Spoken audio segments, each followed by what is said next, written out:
Shalom, shalom. First and foremost, I want to give all praises, all honor, and glory to Yahweh, Bahashem, Yahweh Shah, Bahashem, Bachakwadash. Double honors to my apostles and elders, the great millstone, rule well and teach well, and for teaching me this 100% truth according to the scriptures.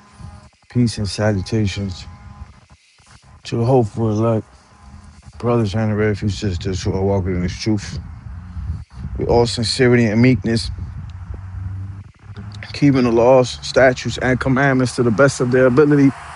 But most importantly of all, is having faith, believing in the name of Yahweh, Yahweh Shai, and enduring on to the end, man.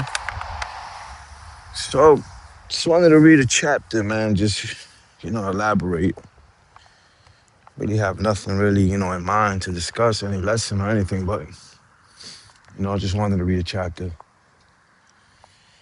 It's the book of Psalms, chapter 149, verse 1. It says, praise ye the Lord, Yahweh, by Hashem Yahweh Shai, sing unto the Lord a new song, and his praise is in the congregation of saints, which is the elect, man. Right? The elect. That's who the saints are. The elect of Israel, man. The 1/3 of Israel. The believers, man. The ones who have repented and separated themselves from the ways of this world and have turned back to the laws, statutes, and commandments of the Lord. That's who the saints are. His holy people, man. And if you go into the word holy, it's sacred, separate, which that's how you can be holy, by being separate from the world, separate from the rest of the people. Verse 2, let Israel, you see? So that's who the saints are speaking of. Let Israel. And when we listen, and if you don't know who the true Israelites of the Bible are, then I don't know what to tell you, man. You are definitely lost in the sauce, man. It's 2025, man. About to go to 2026. Everybody knows that those people that are in the land today are not the real Israelites that the Bible speaks of. They're imposters, man. They're not the real children of God. The real children of God are the so-called Black, Spanish, and Native American men and women, you know? That's the real children of the Lord, man. Let Israel rejoice in him that made him. Let the children of Zion be joyful in their king. Let them praise his name. You see? And who's our king? Yahweh Shai. King of kings, right? Lord of lords. He's our king. Yahweh Shai, man. The only begotten son who the world ignorantly calls Jesus Christ. His true name is Yahweh Shai. It ain't Jesus. So, you gotta, that's another, you gotta get out of that mindset, man. That whole Jesus name, man. That's not the name of the son. That's not the doctrine. That's if you're still calling on that name Jesus, you're still worshiping. You're worshiping a false god, basically, because that's not his name, man. And I hate when people be like, "Oh, it doesn't matter what you call him." Yes, it does, man. Keep calling him that. Let's see what happens to you. Let them praise his name in a dance. Let them sing praises unto him with the timbrel and harp. For the Lord Yahweh, Bahashem Yahweh Shai, taketh pleasure in his people.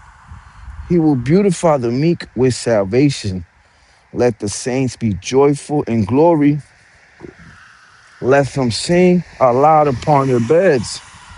Let the high praises of the Most High be in their mouth, and a two-edged sword in their hand, to execute vengeance upon the heathen. You see? Clearly showing you that the Lord ain't gonna save the other nations. He ain't saving the other nations. He don't give a damn about the other nations. He only cares about his people. That's why it says, where is that? Verse 4, for the Lord take pleasure in his people. And who's his people? The Israelites, man. It doesn't say take pleasure in everyone or whoever worship. No, it takes pleasure in his people. And people will try to flip that around. Yeah, his worshipers, but you could still be from the other nations. No, that's false, because if that was true, then it wouldn't say what it said in verse 7. to execute the vengeance upon the heathen. Who's the heathen? The other nations, man. And that's what we're gonna do, man, when the Lord returns. That's what we're gonna do. Alongside with our King Yahweh Shai, you know? And the men are gonna do that. Women ain't gonna see the women ain't gonna do that. The women are not gonna be executing vengeance with a sword in their hand. They're not men. War is for men. War is meant for men, not women. That's the way the Lord has always put it. And obviously today is different because of who's in rulership of the world. You know, but when it comes to the Lord ain't building his army with women in it. Hell no. And that's what we're waiting for, man. To execute vengeance upon the heathen, man. For all the shit they done to us. For all the shit they continue to do to us. For all the shit they done to our ancestors. You know? All the evil, man. How they constantly disrespect and disregard the name of the Lord. How they mock the Lord. How they hate the Lord. You know? So we're waiting for that day, man. We're waiting for the day to execute vengeance, man, upon the heathen. You know, it's just the same way the Lord, like it says in Exodus chapter 15, verse 3, the Lord is a man of war, so are his saints, man. We're in the same image. We're also men of war. We're also warriors, man, and kings. You know, and that's, man, that's one of the things I look forward to, man. Is destroying the heathen, man. I look forward to that, man. That's one of the things I look forward to, man. To execute vengeance upon the heathen and punishment upon the people, to bind their kings with chains and their nobles with fetters of iron. You see, we look forward to that too, man. To put them in chains, man. To put them where they belong, under our feet. That's what we look forward to, man.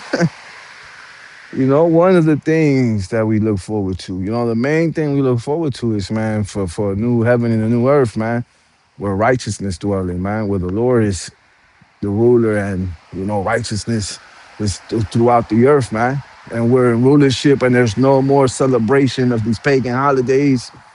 Our women are going to be in order. They will no longer backtalk you at all because they're going to be in order, man. They're going to have the law written in their minds too.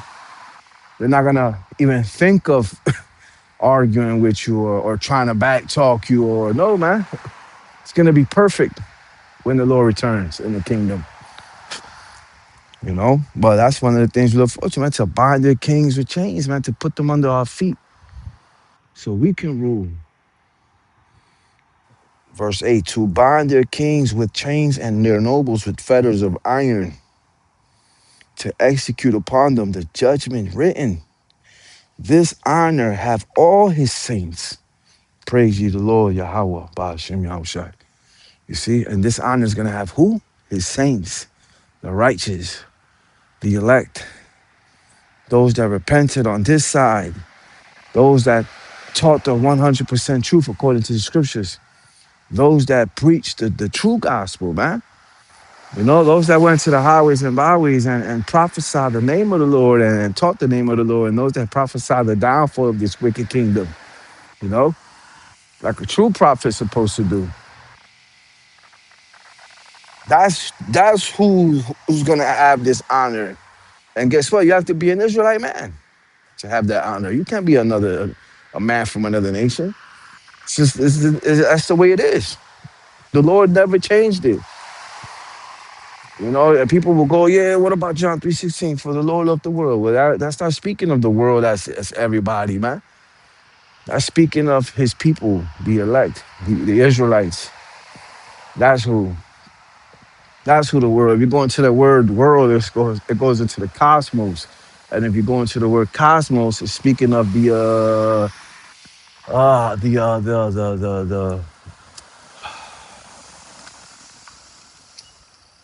governing body, the authority, which obviously is going to be the Israelites, man, the government.